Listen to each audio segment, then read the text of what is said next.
একজন চিকিৎসক যখন চিকিৎসার জীবনে যায় সে ধরেই নেয় যে তাকে নানা রকম অপ্রীতিকর এবং অবাঞ্ছিত পরিবেশের সম্মুখীন হতে হবে। একজন সিনিয়র টিচার হিসেবে আমি আমার স্টুডেন্টদেরকে এটাই বলি যে তোমার সাথে পুলিশও নেই, তোমার সাথে দারোগাও নেই, সুতরাং তোমাকে এই পরিস্থিতির মধ্যে দিয়ে এগোতে হবে।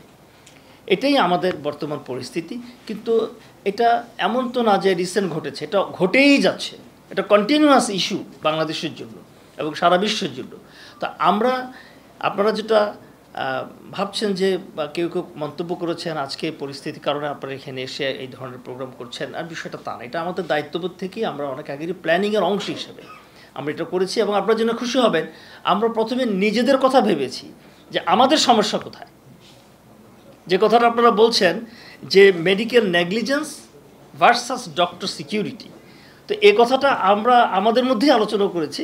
এবং লাস্ট 2 ইয়ার্স আমরা অনেক টায়ারে আমাদের নিজেদের সংগঠনের ভিতরেই আমরা টায়ারে আলোচনা করেছি যে একজন ডাক্তার হিসেবে মেডিকেল এথিক্স কতটুকু আমরা মানতে পারছি, কতটুকু মানা উচিত, কতটা জনবান্ধব আমরা হচ্ছি, আমরা কতটা মানুষের উপকার আসতে পারছি। লাস্ট 2 ইয়ার্স আমরা আমাদের সেমিনারগুলো করেছি, ওয়ার্কশপ করেছি, করে মেডিকেল এথিক্সের উপরে বাংলাদেশের চিকিৎসকরা এই মুহূর্তে কী মানা উচিত, বিএমডিসি যেটা 2010 সালে যেটা সার্কুলেট করেছে সেখান থেকে কতটুকু মিনিমাম মানা উচিত সেটা একটা গ্লিমস আমরা তৈরি করেছি, সেটাও আমরা পাবলিকলি নিয়ে আসবো, বিকজ উই আর রেডি। এবং this programme is a initiation and এটা আমরা মনে করি একটা পেশাজীবী সংগঠনের দায়িত্ব আমাদের যে সার্ভিস আমরা দিতে চাই, that service we like to catcher, এটা কত প্রপারলি করা যায় এবং কতটা জনবান্ধবভাবে করা যায়, কতটা হসপিটাল বান্ধবভাবে করা যায়, কতটা চিকিৎসক বান্ধবভাবে করা যায়, সেই জিনিসটার জন্য আমরা একটা প্রোগ্রাম করেছি। এবং আমরা একটা কথা বলা শুরু করেছি এবং সেই বলাটা প্রেস ক্লাবের সামনে দাঁড়িয়ে মানববন্ধন করে কি কোনো জায়গায় স্লোগান মিছিল করে শুরু না করে, আমরা মনে করি ন্যাশনাল ডক্টরস ফোরাম একটা বিজ্ঞানভিত্তিক সংগঠন, একটা পেশার জন্য কাজ করার সংগঠন। আমরা নিজেরা শিখতে চাই, আমরা ম্যাথডিক্যালি আমাদের অ্যাপ্রোচটা করতে চাই। সেই ম্যাথডিক্যাল অ্যাপ্রোচের অংশ হিসাবে আজকে আমরা আপনাদের সামনে এসেছি। এবং আমরা দেখেন আমরা অনেক ডাক্তার ডাকিনি, আমরা চাইলে 1000 ডাক্তার নিয়ে প্রোগ্রাম করতে পারতাম।